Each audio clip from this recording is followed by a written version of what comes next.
do this is each year we find a group of exemplary farmers who are doing great actions for nature on their land. And this Q&A is a great way to hear from these farmers once a month, and also to ask your pressing questions that you have related to practical actions on their farm.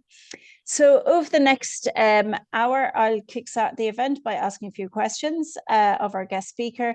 And then if you have any questions, please put them in the chat box, which is along your banner at the bottom, and we can ask them as we go along. So on to tonight's session, I have one of our more recently awarded ambassadors, Tony Grogan, join us. Tony is a bee farmer from Tipperary, where he farms 24 hectares across a wide variety of different habitats. Tony, thanks for joining us this evening. Thank you, glad to be here. Tony, you might just start with telling us about your own journey onto the farm. How did you start farming, or how did you come across, where did you start with your farming journey? Farming journey started on the farm. I was born on the farm. I am I'm sixth generation on the farm that we can trace back anyway. Tell me, no, my granddad married into the farm. My dad farmed it. He started out in dairy and changed over then, well, went into pigs and then changed over into suckling eventually.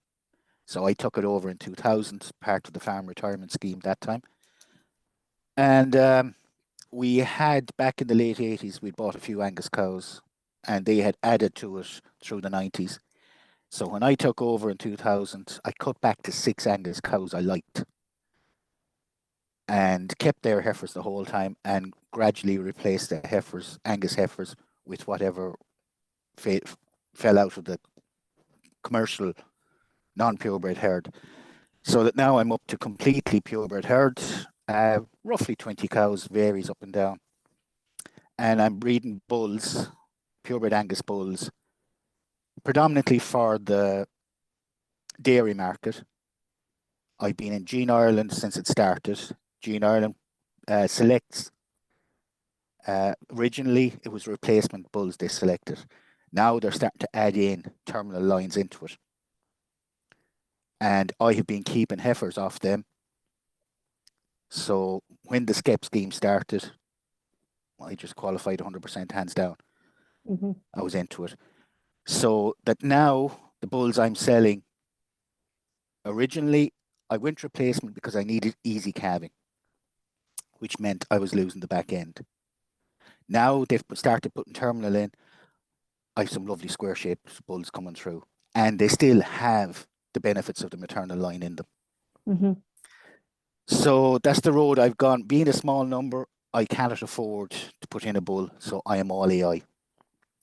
Creates its own problems. Heat detection can be a bit of fun.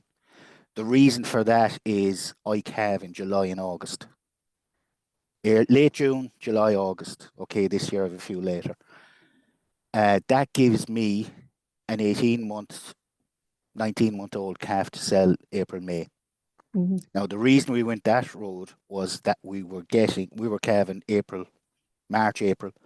We were getting damning with pneumonias and scours. And the vet said, look, you want to avoid it, calve in the autumn, late summer, autumn. We changed over to that. That gave us the benefit then, though, when we were selling bulls, that we had a stronger animal to sell. He could do heifers, and when he was finished with the heifers, he could tidy up the cows. That has been a good selling point. And do they outwinter, or do you bring them in anyway? I'm in a valley. I have 3 fields in every field. The top is grand and dry. The middle is okay. The bottom is a bog, because we go from roughly 420 foot contour down to 150. So that's why I had no problem walking up in the burn or drive that a few weeks ago. Basically, everything goes in October. Now, the only thing that outwinters is my calves. My calves come in with the cows. At that stage, they would be August, September, October, 3-4 months old. They creep graze out for the winter.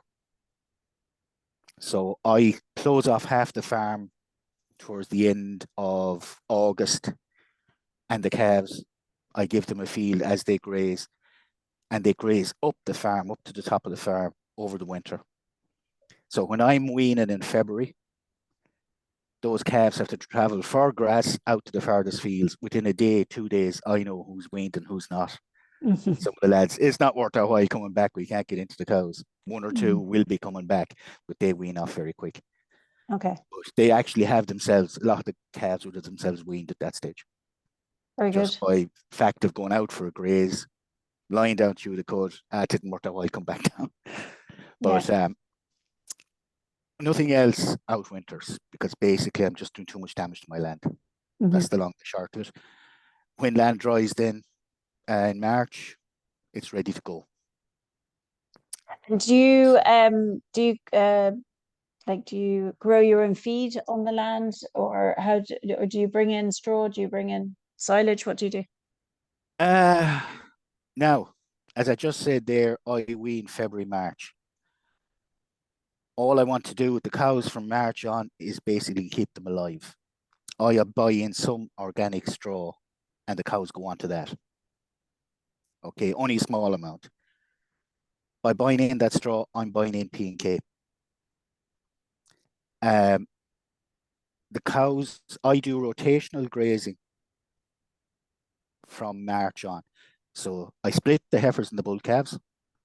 They both graze in 2 separate circles. Now, come the end of March, early April, I start doing leader follower. So my tennis cows will go out behind either group. The bulls or the calves will graze off the nice juicy bits. Those dry cows will come in behind and they will clean off everything. That means that end of April, I can start making silage. Last week of April, depending on the weather, last week of April, first week of May, I'm making my first cut silage.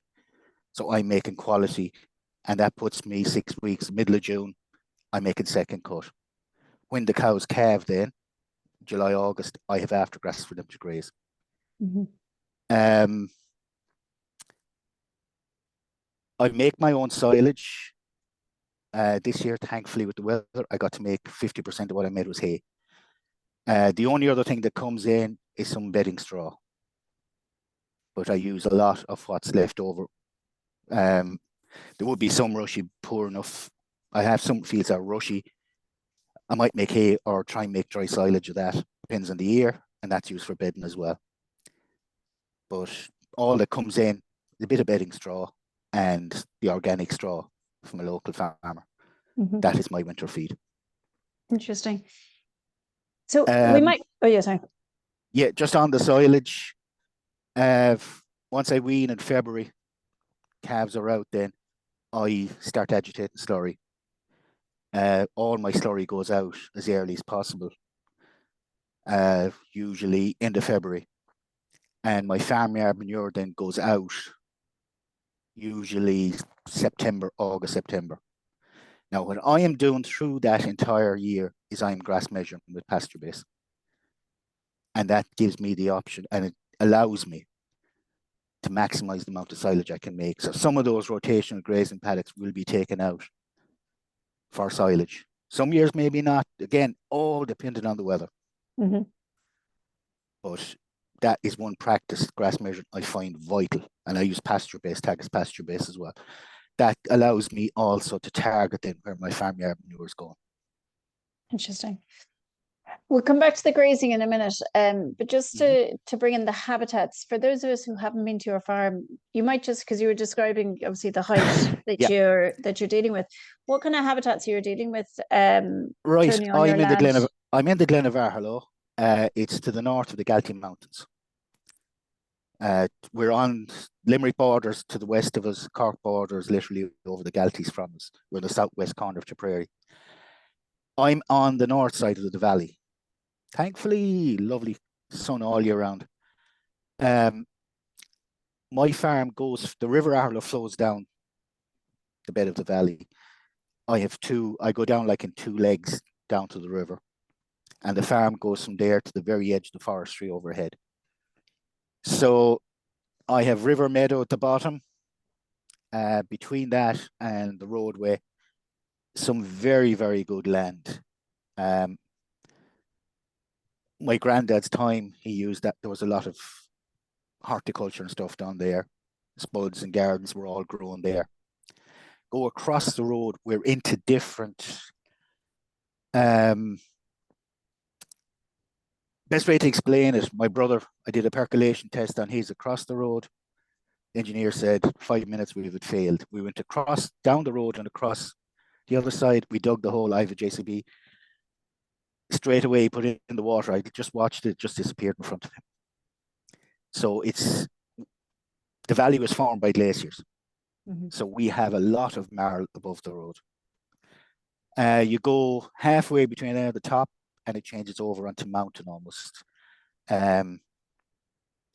Very thin topsoil up towards the top, but it does grow grass also.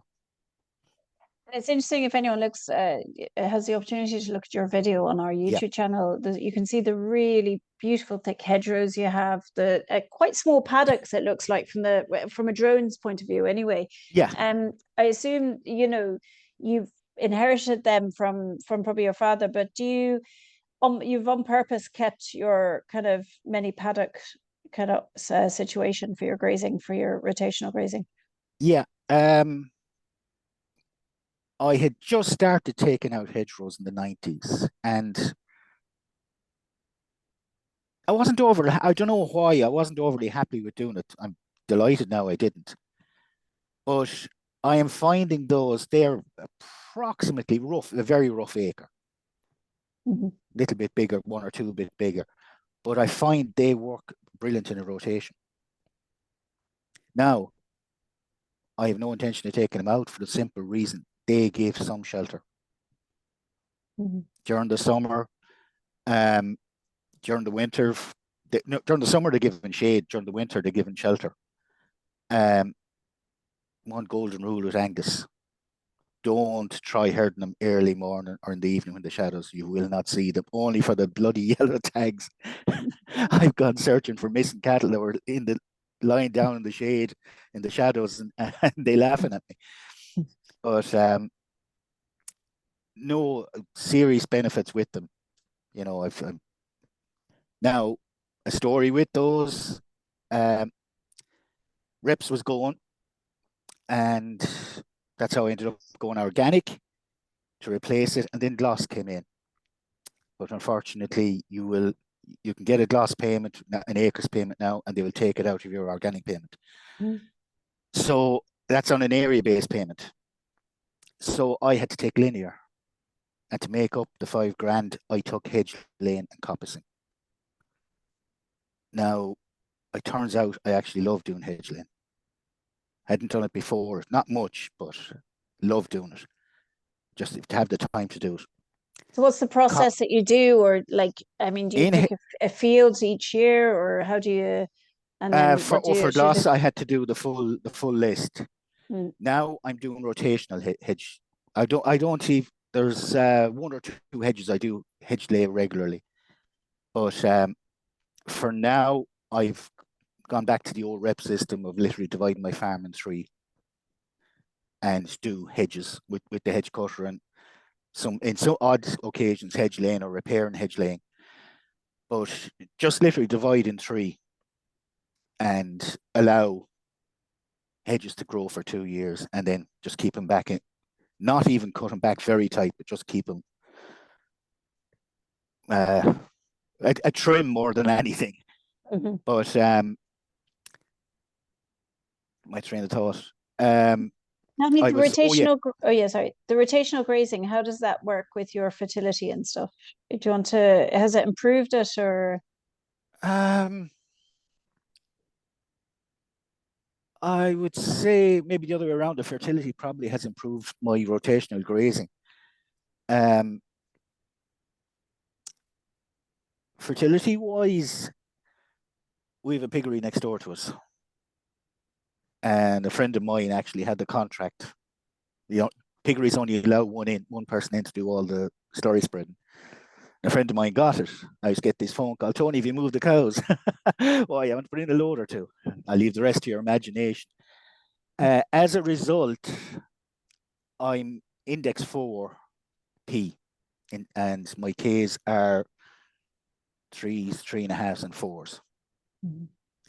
So the fertility wise, thankfully, has been very, very good. If anyone is thinking of going in organic, you have to have your P's and K's right. You know, it's a very hard job to do. Now, since I went in organic, I'm able to maintain them. And that brings me back to my pasture base. I can see any particular field that's starting to struggle, and I can target that. Mm-hmm. Target it with what slurry I have, and target it with my farmyard manure. Mm-hmm. As regards grass production with the rotation, that allows me to really work my clover. I am grazing down almost like a golf green. That allows in the light, and it gives it a chance to grow. Now, if I'd done my research right, I'd actually have a rough idea of how often I come back, but I would be coming back probably 35, 40 days. Mm-hmm. That's just a very rough guess now. And and as a consequence, then, if growth is really surging ahead, I can jump and take a cut of silage out of a particular paddock or grazing field. But the rotation, lead or follow rotation, allows me to get light into the base of the plant, allows for tillering, allows for clover, and clover gets the chance to go. Mm-hmm. An old Tagisk advisor of mine, good friend now, and he said, Tony, clover needs light. That's what his mantra the whole time. The other thing with clover, do not put animals in hungry into the clover. You cannot put them in hungry. With the leader follower, my calves get used to being into fresh lush grass, and the cows, they might be going a little bit hungry, but the lush top is taken off of it. Mm-hmm. So that's the way I've sorted that one out. Touch wood, it has worked for me. Interesting. And when you changed, because you changed to organics in about did you say 2005 or something? 2015. Oh, 2015, sorry. And did you find there was many challenges for you to doing that, or what have you seen as the benefits out of doing it now? Or Right. I'll go benefits first. Big benefit was I was able to survive and continue because it replaced reps. The other benefit, we started up Limerick Tipperary Organic Farmers Group, and I've made some great friends with that. The guys there, listen, there's a fantastic group there. If I've had a problem, I have someone to turn to and talk to. If I want advice, I have someone I can turn to talk to. Done a lot of networking and done a good bit of business through it as well. Any difficulties? Well, the first thing was I had to have beds for my cattle. Part of organic, you have to have a straw lie back for them. That meant I couldn't use half my shed. It's on a slight slope, so there was no practical way of putting a bed at what I call the southern side. The northern side, there was a passageway above it. We roofed that, and we got our beds in there. Mm-hmm. Now, I was kind of pissed off at it that I couldn't use the lower side. It has turned out an absolute benefit. I store my farmyard manure in there. Any seepage off it drops down through the slats into the other tank, into the tank underneath. If I'm under pressure in the spring, I can agitate topside, pump across. Slurry storage is not a problem. Mm-hmm. Other than that, just keep the bookwork. Mm-hmm. I keep a farm diary. Absolutely vital to keep the farm diary. You will not remember. The only other thing is just keeping a record with the vets. It took him a little bit of a while to realize, hey, write out a note for Tony and give it to him. But other than that, at the start, it was hard enough to get mineral vitamins buckets because to find it without GM molasses in it. Mm-hmm. There's a couple of companies doing it now, so that's that one covered. But other than that, no, hey, put you this way, I'm not going to change out of organic unless they throw me out, of course. Hopefully not. Now, tell me, what else have you done for nature on your land? I know that you've kind of we'll come to the river in a second, but you definitely you've acquired an orchard and you've that's enhanced where you live as well. Do you want to tell us a bit more what you've actually actions you've done for nature on your land, Tony? Right, actions for nature. Listen, the hedge laying did an awful lot for it. So for those it, who don't know what hedge laying is, or maybe the process and then the benefits, you might just give us an overview there, Tony.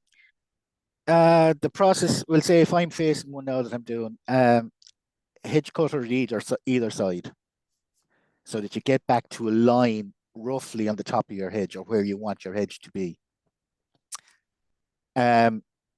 What you need to gather up then is actually, I've just done it at the minute for a dead hedge I'm going doing. You need a good supply of stakes, straight rods, roughly 5 foot pointed. Okay, if you've got something bigger, you can split them, which I've often done. Then you get to should at that stage have a line of uprights, trees, holly, skiock, whatever is on your hedge. Haven't done mountain ash or oak or any of the big ones. I've done birch, but you need to, with birch, birch will bleed. So you need prune and seal to close off where you make a pleach. A pleach is a part of the stem, you literally cut it halfway through, maybe a foot, 2 foot long, and then you bend over. And the idea is that once you come over so far, you'll hear a crack, you're breaking the center, but you have kept an elbow. And that elbow will bring the life, bring all the sap and juices to what you've laid over. Now you need to stake that in place. If you get too much movement, you will break that pleach. Hold it in place. That will be enough to keep the top part of your tree that you've laid over alive. Mm-hmm. Okay, if it does break, all is not lost. She will reshoot, resprout from the bottom. Then what you have laid over, next spring, the sunlight's going to get on those branches. Any dormant buds and that will grow. So even if you lose the top, you might actually get new shoots coming halfway up along. So every 2 foot, probably 2 to 3 feet, you'll put in a stake. Now, put the stake at either side, and that will stop rocking and moving. So you could end up with over 10 foot. You will end up probably with 4 stakes down along that tree. Now you're going to put the next one in over, which will help keep that in place. You work from the highest point to the bottom so that you're laying uphill the whole time. Mm-hmm. Those stakes will hopefully be a foot or so overhead. And then you put a binder along the top to secure them in place. That's where the weaving comes in. Now, if you're having fence wire to either side, you will have to do a serious job on the binder. The idea of the binder on top was to stop cattle scratching off it and stop them rocking the stakes. Now, good lads doing that, oh my God, to be like steel rope. You know, the good lads can do a fantastic job in it. I haven't had to do, because I have fence wire either side, I haven't had to do a lot of it. Mm-hmm. But you can come back then year after or the second year, and some of the shoots that grow up, if there is a bare patch or a patch that hasn't taken, you can actually bend those over and weave them into the top as it goes along, just to thicken it up. But I find it addictive. Once you start in it, you just keep moving through it. You'll find a stake with a hook on it that'll hold one down. It's like a jigsaw puzzle, basically like a jigsaw puzzle. And then over a period of time, you see kind of, in terms of nature and stuff, you kind of just see more birds using it, more other things using it, and because you have cleaned back their dormant seeds going to sprout, going to take off. You're letting more light into the base. That is a whole 3 or 4 foot strip then that is getting light. It's a whole wildlife strip. What you lay over then is going to thicken. And as it goes up, it's thickened. You'll be talking something pretty dense there now if you've laid well. You're going to get more, number one, you're going to get more light in for plants to grow underneath. There's more light coming to what's on top. So you're going to get more flowers, more fruit growing on it, which as the cascade effect is going to be more food for wildlife. And 2 or 3 years time, then it's thick enough for someone to make a nest inside it, or may even be thick enough as it is. And Great. next thing, you have bankfuls, shrews, etc., living in there. But and oh yeah, sorry. Yep. Yeah, and what you can do then, you're going to end up with a gap in there somewhere, and you can plant into it, transplant in birch. What I've done on some of the coppice ones, I've left a couple of nice ones. There was gaps in between. I've transplanted in birch trees into them, and they've taken off. And you will find, as you go through it, you will find young saplings and whips inside it, and you can transplant those out somewhere else. But you mentioned before, you know, that you're along the River Aherlow. What kind of management do you do along the riverbed for nature, for your farm as well? For my farm, You know, I suppose all these with rivers and stuff, we're always thinking about climate adaptation or mitigation in any way. So, I mean, is there anything that you're doing alongside the riverbed to help with that? Right. River Aherlow. The river was the main source of water for the livestock of the farm. So the 2 legs we had going down, even when we were doing dairy back in the 70s, the cows were aimed for there during the day so that they could tank up on water, and they were released above the road at night time. I went into reps 2004 or 5 back then. So the first thing was fence off the river. Everyone fenced it off. With the result that sallies grew up. Before, the cows were going into the river for drink, and of course, lovely sallies shoot, they were nibbling on them. And they kept the sallies under some bit of control. Fenced off, no cows going in, the sallies have grown up. And up, and next thing they got too heavy, they reached out for light, and next thing they were down in the river, across the river. As a consequence, we have had a major erosion problem. Flood, the Aherlows will flash flood because of the mountains. And the water is coming down at speed, meets a sally, it goes either, well, from my bank, it goes across, hits the other bank. All the bed of the valley, there's limestone underneath, but there's also gravel and then major amounts of sand. It's hitting that bank, taking the sand off that, and it, of course, naturally hits the bank, comes back, and it's hitting my side, and it's taking the bank there. So we've had major erosion problems. It is completely blocked in a couple of areas. So we're here now, the 19th of November. Since the 1st, I've a rain gauge. We have about 136 millimeters of rain got here. So you can imagine we've had some serious floods. What I have tried to do, I did it way back in the noughties with a track machine. Before we fenced off, we pulled the sallies in downstream. Didn't take them out of it. We pulled them in. 25 years ago, I was hedge laying. I didn't realize it, which is exactly what we were doing. We laid them in against the bank and left them there. They actually held silt, and being laid in, they should put up shoots. So they have actually trapped so much sediment that they rebuilt the bank that had been taken, and they anchored it. So in another The other leg of my farm where we're getting erosion, I have laid them as hedge laying down beside the bank. It has saved the bank, and with the flood sediment, it's actually rebuilding it again. But I've been doing that by hand.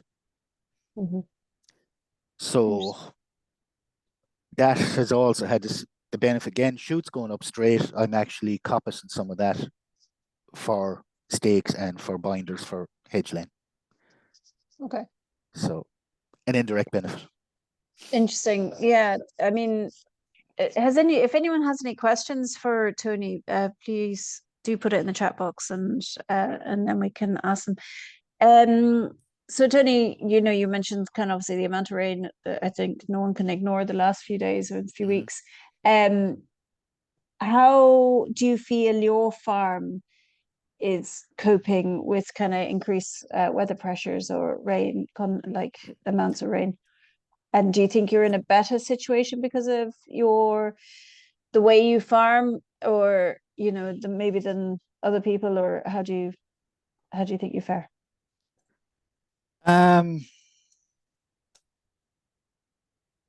We all have our difficulties with it. I've had 1 or 2 years I've had to put stock back into the shed. I've had 1 or 2 summers I'd be calving June, July, August.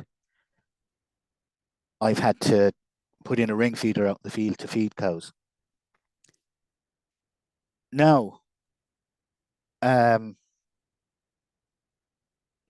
wet summers, just no option. They will have to go in. I have found with the dry summers, I was 2018, 2019, or could have been 20. The year doesn't matter. In the recent couple of years, I was prepared on my back in my mind, okay, I better get out a ring feeder pretty soon. But my cows weren't looking for it. And fields were looking bare. And I moved in the dry cows into a field. I said that you'll get a day or two here. But they were grazing away, happy out. So I went to investigate. And it was actually plantain they were eating. They were going after. That's what they were grazing when I investigated. Since going organic, my plantain and my deep-rooted plants have been able to survive. And even though we were in a drought, their roots were still below in moisture. Mm-hmm. And they were able to keep sustaining my cows. Again, all I want to do is just keep them alive at that stage because I don't want a big calf. But that's one big benefit I have found, mm-hmm. is that my deeper rooted plants are surviving. Again, I am not reseeding. I am not spraying herbicides, pesticides. And I've no intention of reseeding because, as I mentioned in my thing, on my video, what's grown on my farm is what's suitable for it. And as I've already explained to you, I have 1, 2, 3, 4 different, what's the word I'm looking for, environments or whatever on that line. But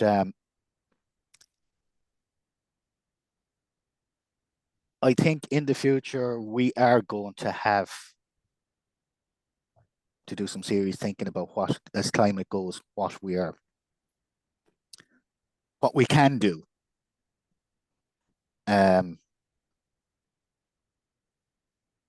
Okay, I know farmers like the umbilical system, a wet spring, you can get out with an umbilical slurry system. Then again, some years you can't. Was it 23? I think that spring I didn't get any slurry out until actually May because we couldn't travel. Whereas a couple of years before that, then with an umbilical, I was out the end of January, early February, emptied my tanks. Mm-hmm. So, look, like anything in farming, we can just roll. That's basically all we can do. Mm-hmm. Rushes.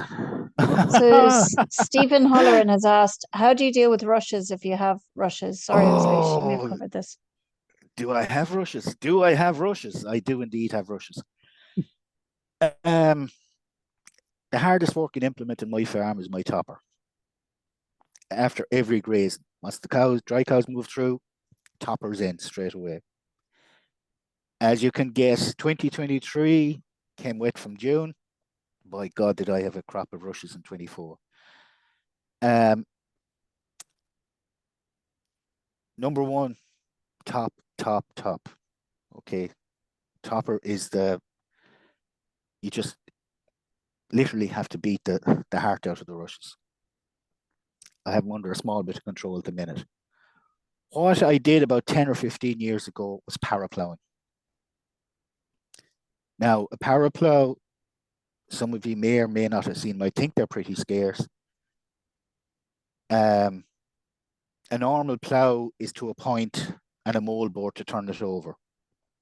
A paraplow is you have your leg coming down, but for about 2 feet, you have an arm going across, and at 90 degrees to that, then you have a tip. I've described it pretty badly, I know.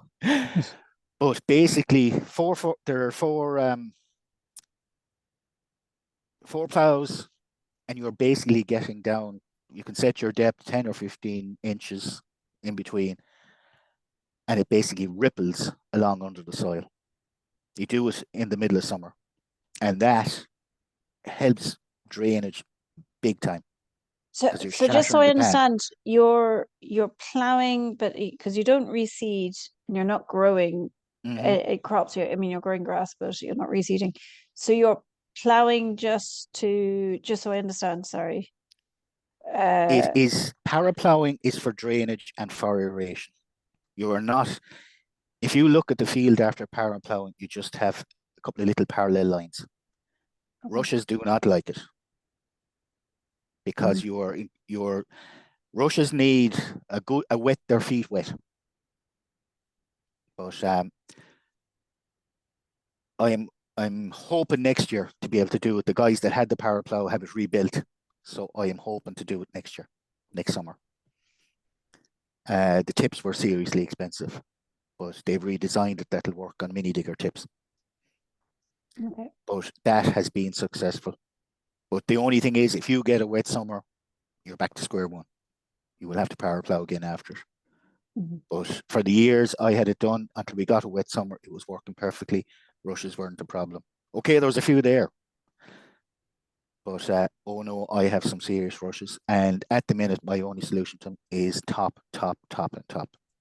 And that goes under your roots of your plantain instead of it. Do you know what I mean? It's obviously deeper. Oh, you'll be down. You'll probably be down, I think, 10, 12 inches. Okay. But you're not turning the sod over. All you have is a little line where the arm is going down. But and the thing is, do it during the summer, during a drought, because then you get the shatter effect. Got it. Interesting. So Tony, where would you? You were saying you're in an organic group. Where would you get your advice and support when you're looking for it? Oh, everywhere and anywhere is a very short and simple answer. So, again,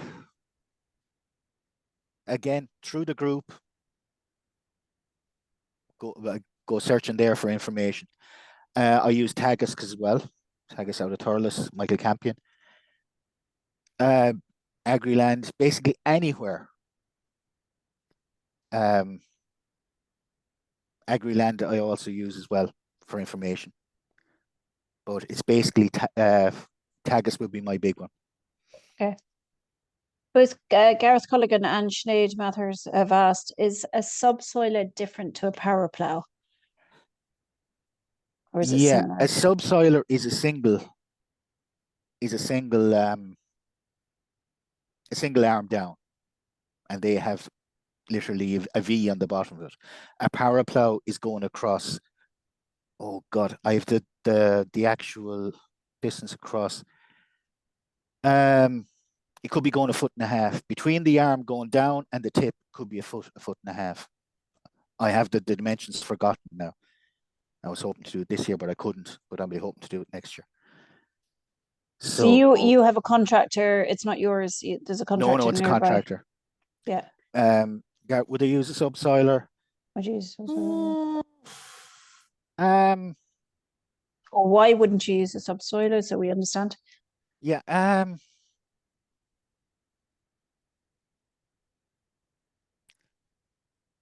subsoiler wouldn't give me the extra benefits that a paraplow would.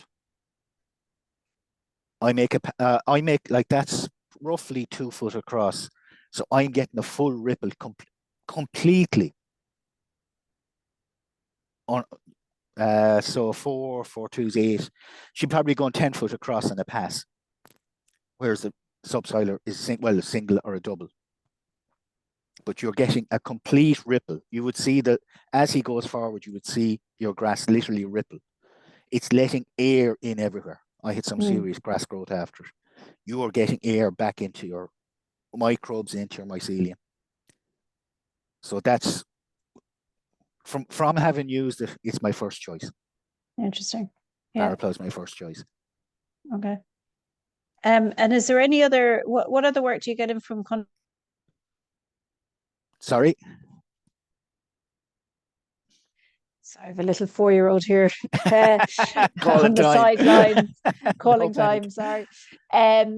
Would you get any contractors in for anything else onto your farm? Is there slurry spreading and silage. So okay. Yeah. Yeah. So you bring that in as well. Yeah. Excellent. You know, you've got your 20 heads and your followers. Does it all work for you financially, basically, at the end of the day, Tony? And like, is it a productive? Does it fit? Does it, wipe its own face? It has organic given you an extra edge to that? Um, how? What would you say? Without, obviously, no one has to tell their bank account, but just does it work for you? It's not going to make me a millionaire, I'll put it that way. It has allowed me to survive. 50% of my income comes in through sales, 50% comes in through schemes, organic, skip, etc. The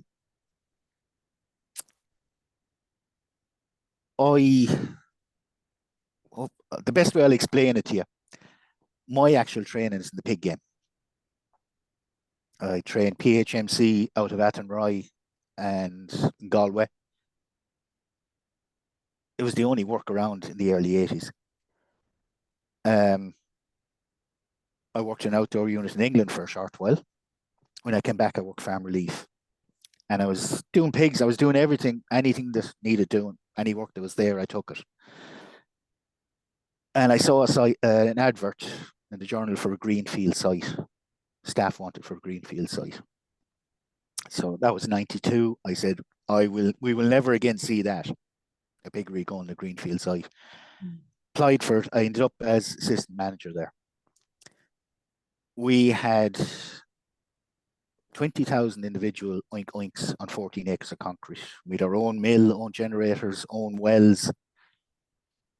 And I was over the dry south section, over the lab, AI lab. And we were looking, they were doing the formulations on a laptop. And we just spotted on the side the cost of the mix we were doing for the sows. I even said that's a seriously good price. This was slurry feed, liquid feed, mixed our own. We're talking 12, 15, 20 ingredients. So we started thinking about it, and the cost of, I don't know, first stage weaner ration was a bit high. So they went to the millers who were supplying that. And it turns out, no matter what price they were doing, like we had a lorry coming from the boat every day with grains, everything they were doing had a margin put in, and they weren't moving off that margin. So when I went farming myself, I realized everyone had a margin in except me, the farmer. And I wanted to, the rations I was buying back in the noughties, I was onto my co-op. hey, come on, I know you have a 30 euro margin a ton. You can give me a bit of it. And he said, look, it's there, but I can't. And he recommended a particular farmer to me. And I went to him and he supplied me ration. And I knew the money was going back into his pocket. Mm.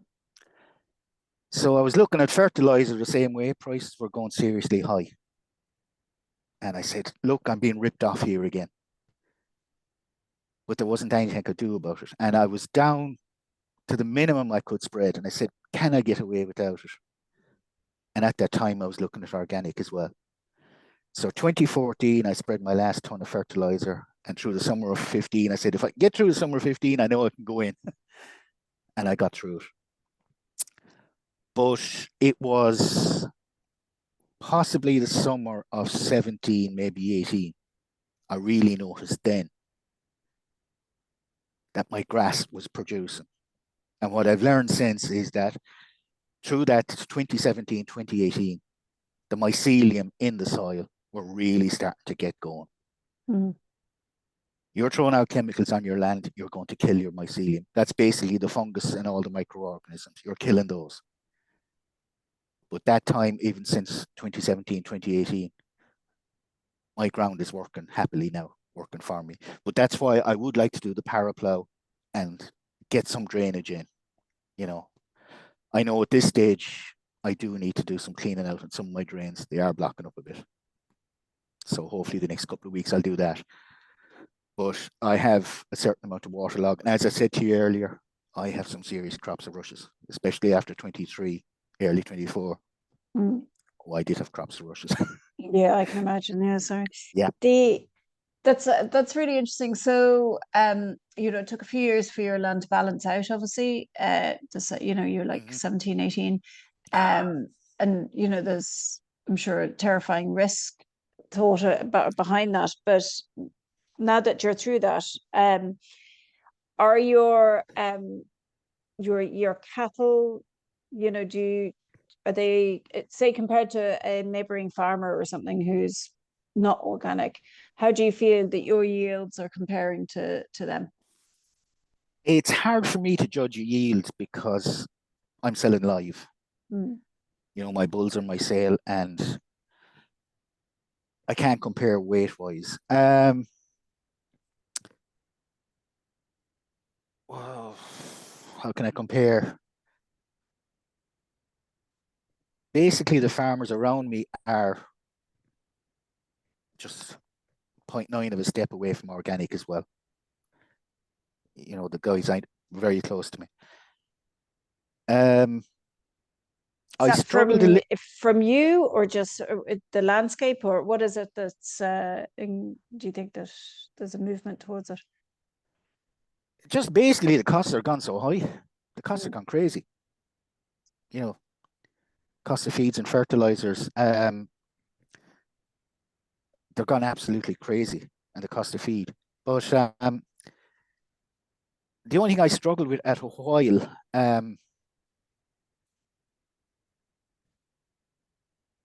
for a short while, I ran into trouble on the mineral side of it.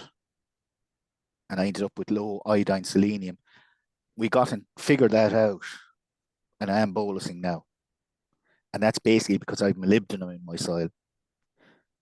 And we didn't realize that was a problem because before you just throw out minerals in buckets. But again, they're gone to such crazy prices, backed off on them. But look, a lot of farmers, the costs are gone so high, they're cut back. They're just a step off of it. Guys are working off farm jobs. Looking for alternatives.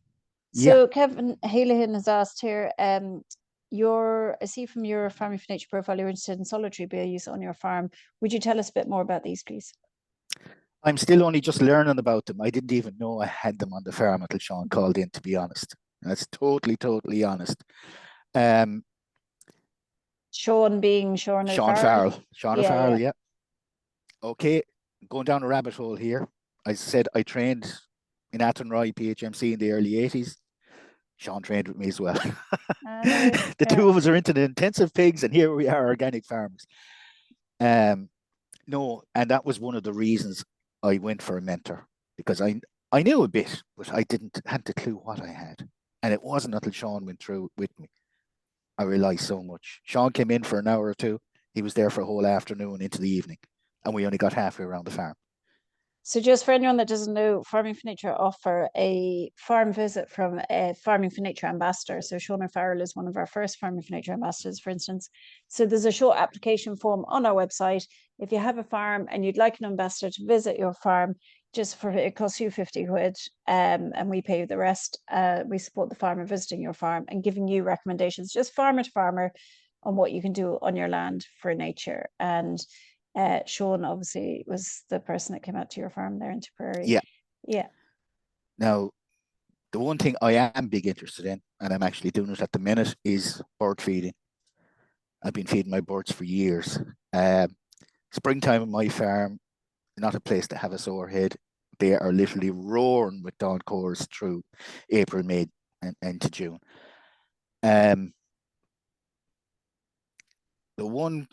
Since I stopped spraying my hedgerows and spraying behind the fence wires, I have had bank falls, and basically everything just took off. And then I ended up with a kestrel in, took up residence, and who appeared after that but the buzzard. Scared the daylights out of me one day. I was turning silage and this thing flew across and landed on an ash tree alongside me. Two big yellow legs and stuff. My first sight of a buzzard. They are happily there now. But woodpeckers moved in.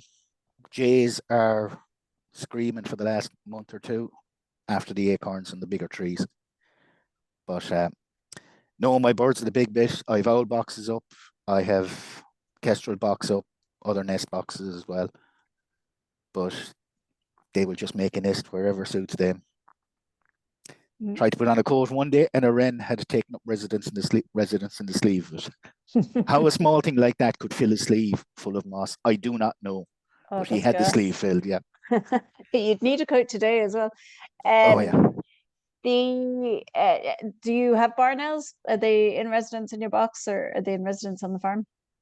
They're in the locality. I was grass measuring there last August. I was searching for a missing bushman saw at the same time. And this white thing came out of a tree alongside me and up the field in front of me. It was actually a juvenile barn owl looking for a new home. Great. So spectacular to see. Absolutely spectacular. That was one thing I stopped as well, was putting down bait. I actually use my bird feeders as bait, and my vermin came to it, and let's just say I had fun with my shotgun. The only way to get rid of them, and it has been successful. Okay, interesting. It keeps you busy anyway. Very good. If anyone has any more questions there for Tony, otherwise we'll be wrapping up soon. Stephen Holleran Mary has said, sorry, 2023 was an absolute nightmare with rainfall levels in the rushes. Stephen Holleran has said, any chance, do you have any thoughts on agroforestry? Forestry. There's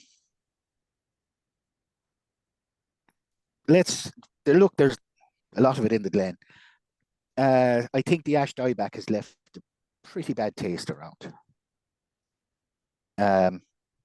Personally, I have some serious trees in my own farm. Grass is what I know how to grow. I asked my old Tagus man that one day, try this or try that. I said, Tony, what do you know how to do well? Grow grass. Well, you're damn good at it. So stick at what you're good at. Look, there are situations it is suitable. But personally, I know how to grow grass, and that's what I'm growing. Plus, we're all in I need to keep my farming area to keep my payments. And look, things are complicated enough. I just don't. It's a simple system. I don't want to complicate it. That's basically the simplest way of putting it. Works for you at the moment. Yeah. So, Tony, if you were to finish up there by saying, like, what would your top three tips be for anyone that's interested in, kind of doing actions for nature on their land? Where would you suggest people start? What would you say would be a good place to start for anyone thinking of doing more on their land for nature? Yeah, I'd be knocking that round my head. Um, okay. As basically,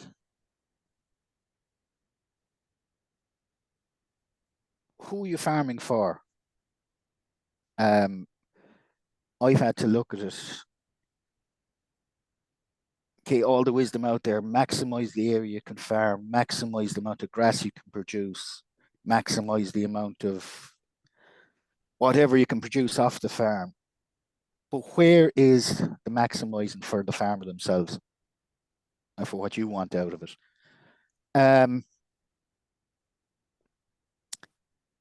For nature, ask yourself what.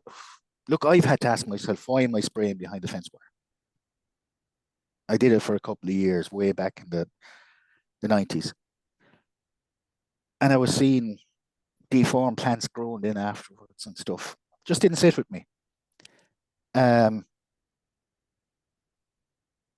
other thing, farming for nature, as I said, I am grass measuring with a plate meter, usually every 2 weeks, sometimes every once a weekly in the middle of the season.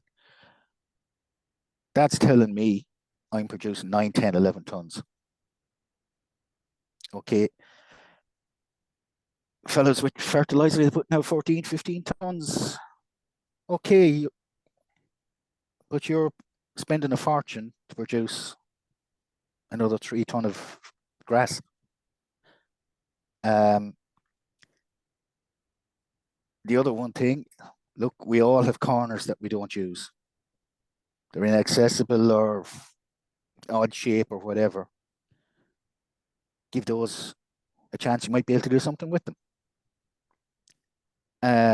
The environmental scheme part of this, okay, at the minute is there. The bigger percentage you have for nature, less things you have to do for it. Okay, I have serious trees on my farm. I'm hitting 24%. Look, let some trees grow. Is there a corner you can put a tree into? You don't have to go out and buy them.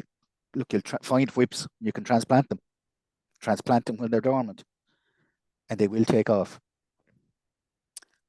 Just to run down another rabbit hole, I transplanted birch. I had an eye in a birch, and I put in new hedge there for glass or for acres. And got it in February. Lovely root ball with it. Put it in. Sprouted lovely. Towards the end of May, early June, I said, "You're wilting and dying. How can you be with such a good root?" I went to investigate it. Little caterpillars were eating the leaves. Through July, blue tits, grey tits, I have 2 groves of birch. They bring their chicks to it and they're cleaning it off. When I had transplanted a tree, for some reason, they didn't find it the first year. I watched it this year now. Leaves are perfect all summer long. Someone found it. But look, all these things are happening and we just do not realize they're actually happening, you know. Yeah, it's just constant observation. Yeah, it's interesting. Every farm's different, every habitat's and what it brings. It's what is suitable for a particular area, as I keep saying, you know. It's what's suitable for each area will happen in each area. Brilliant. Tony, you've been very generous with your time. Thank you so much for sharing with us your farm and all that you're doing on it. And it's been really fascinating. If anyone hasn't seen Tony's video, it's on our YouTube channel. Feel free to have a look at it. It's 5 minutes long, and it just gives a really nice overview of the beautiful habitats that Tony has. Tony will probably be doing a farm walk with us next summer, so we'll keep an eye on the farm walk series. We have another Q&A next in December, on the 16th December, with Shawnee O'Boyle from Donegal. So do join us for that. I'll be sending out the link for that to anyone that's signed up for our notifications. Otherwise, Tony, thank you so much. Thank you everyone for joining us, and we'll hopefully see you all again soon. Have a nice evening.